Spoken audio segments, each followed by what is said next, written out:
Millions of Hindus will be swimming in the Ganges this week for the annual Magh Mela festival, just as they have for years. But it's not a pleasant swim.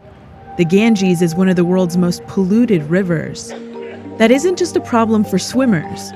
More than 500 million people depend on the Ganges as their main source of water. And despite a multi-billion-dollar cleanup initiative that India announced in 2014, the river hasn't gotten any safer for them.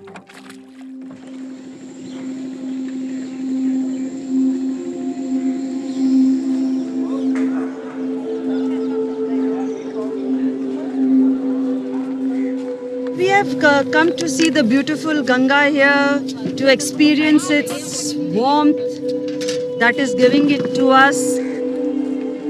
Tell me about the spiritual significance that you feel. It cannot be said, it is to be felt.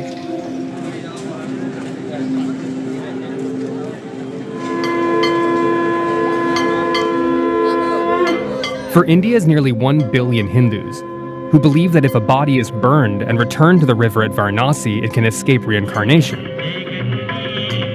The Ganges is one of the most sacred places on Earth, but it's also one of the most polluted.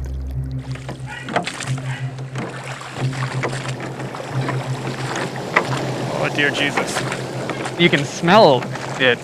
How much sewage is coming out there right now? 150 million liters per day. How many people's sewage is that? 1 million. So that's the shit of 1 million people flowing into the Ganggaa every day. Yeah. This is just one drain.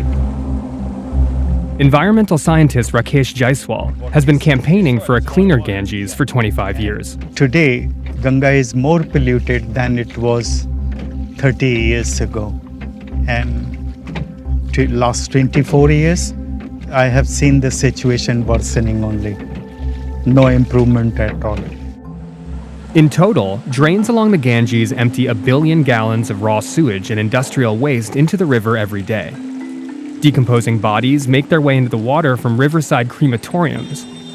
And in Kanpur, hundreds of tanneries release toxic chemicals and heavy metals into the river, which is the city's source of water. Half of Kanpur city, including me, was getting drinking water from river Ganga. The water there was highly contaminated, containing city wastewater and also a contaminated discharge from TB hospital, tuberculosis hospital. Oh, wow. Yeah. As you can imagine, contaminated water puts the population at risk of disease, including cholera, typhoid, and viral diarrhea. Why aren't there processing centers or water treatment facilities or infrastructure basically to... This is the inability and inefficiency of the government. In 2014, Prime Minister Narendra Modi announced Namami Gange, a $3 billion cleanup initiative. The government commissioned an official pop anthem for the river, and there has been talk of starting breeding programs with flesh-eating turtles that can deal with decomposing bodies in the water. But Namami Gange never took off. 3 years later, reports say that just $205 million has been spent, and India's top environmental court declared it a failure, saying, quote, "Not a single drop has been cleaned so far." 3 years are already gone, and there is nothing concrete on the ground. Not even one waste management facility? Not even one new treatment plant. In March 2017, a court in Uttarakhand took the matter into its own hands and gave the Ganges legal personhood status.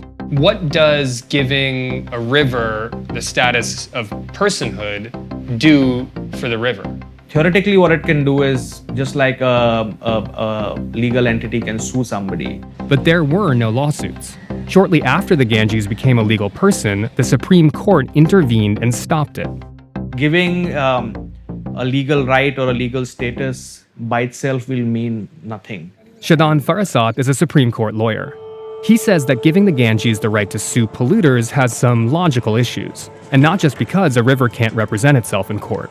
It doesn't really emphasize how that status of a juristic or legal personality is going to help in cleaning up the river or improving the ecosystem of the river. That analysis is completely absent from the judgment. So is it purely symbolic? I would think so. It's the court trying to clean up the river but with the wrong tool. When the personhood order was scrapped, a legal route to forcing government action was closed. But not everyone is worried about the toxic waste and sewage that continue to pour into the Ganges. There's a persistent myth among the public and even scientists that the river is so holy, it's essentially self-cleaning. If you drink the water, then it will help in improvement of your health. B.D. Tripathi is a professor and former expert for the National Ganggaa River Basin Authority, the agency responsible for overseeing the implementation of Modi's cleanup program. He is surprisingly optimistic about the situation. If you increase the flow into the water, then 60 to 80% organic pollution problem will be automatically resolved. Really? Yes. You believe that the river Gangga can heal itself if there's more water in the river Gangga? Of course, 100% true. If water is there, if flow is maintained, Ganga will solve its own pollution problem. Dilution is the solution of pollution. So we can still Simply, dump sewage into tannery waste? Yes. Tripathi's belief in the Ganges' power is misplaced. Industrial waste accumulates in the environment over time and can't simply be diluted. Still, the river's pollution isn't stopping people from going to the Ganges to be cleansed. So you're not sort of bothered by the pollution? No, not good. Have you guys taken a dip? I can go do it right now. I'm so fond of Ganga. You would hop in right now. Yeah, I love Ganga.